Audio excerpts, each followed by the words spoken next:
Charlie Kirk, a major figure in Republican politics with roots in Illinois, was killed at an event in Utah today. Sabrina Franza live for us in the newsroom now. And Sabrina, police just wrapped up a news conference moments ago. Joe, the FBI says someone, a person of interest, is in custody. They believe the person who fired the shot was dressed in all dark clothing and fired potentially from a long distance, possibly a roof. Now, Charlie Kirk was a 31-year-old husband, father of two, and co-founder of the conservative organization Turning Point USA. The governor of Utah spoke briefly after the FBI announced an arrest. I want to be very clear that this is a political assassination. Charlie Kirk was first and foremost a husband and a dad to two young children. Now, just before the shooting, Kirk was all smiles, passing out hats with the number 47 on it, a nod to his support of President Trump. He was sitting under a tent taking questions from the crowd when he was shot. And we've paused the video before the actual shooting. I saw him just go over to the side, so everybody then dispersed and ran into the buildings or all over. But so I went toward Charlie, and then pretty soon they got somebody. The police arrested someone. They were dragging him all the way down. Please rise for a moment of prayer for Charlie Kirk and his family. After the news broke, House Speaker Mike Johnson led elected leaders in a moment of silence on the House floor for Kirk. Kirk is an Arlington Heights native and a graduate of Wheeling High School. His parents presumably still live in the northwest suburbs. Now, President Trump has ordered American flags to be lowered to half-staff in Kirk's honor, and politicians from both sides of the aisle have condemned this shooting as an act of political violence. Joe?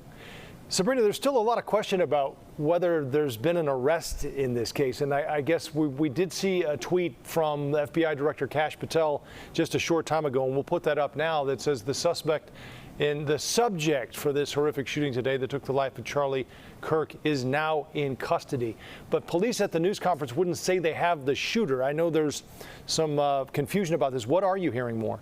So there has been an arrest, Joe, but we are still waiting to learn more exactly who this person is, and different people have said different things. You saw the word suspect being used there. The governor of Utah using the word person of interest, but like we mentioned, we're still waiting for more information on exactly who they have in custody. That person has not been charged with this shooting, Joe. All right. Sabrina, thanks for the clarification.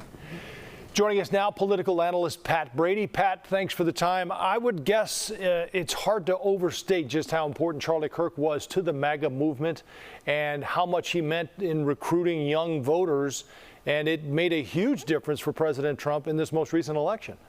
Yeah, and that was kind of the soft spot for the MAGA movement in the first round, that they didn't have really young people, but he really picked up the ball and energized young people going all over the country, speaking at these campuses. In the rally like he was doing today, it was a real dialogue, a real show of democracy and free speech. You know, prove me wrong, let's have a debate. Right. And he gets killed for doing it. It's just horrible. Yeah, I mean, when you look at what he was doing, Pat, in some ways, certainly his views were controversial to some, but you may not like the dialogue. But to your point, we should be celebrating the fact that we have this dialogue and we're able to have it.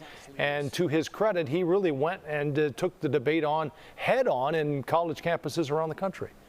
Yeah, and he was very effective at it. If you ever watched him, I mean, the guy was a brilliant debater. He knew policy, knew how to answer questions.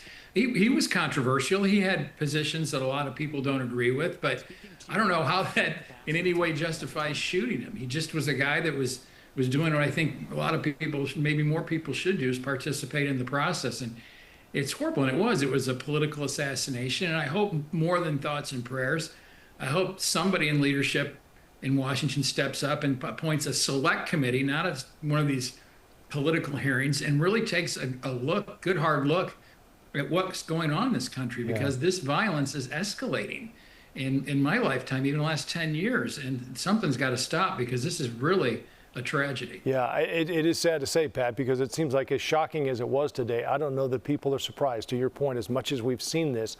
And as much as people say every time we need to ratchet down, all of this anger and vitriol. But another shooting today, certainly sad to see. Pat, thanks for the time, as always. Thanks, Joe. See ya.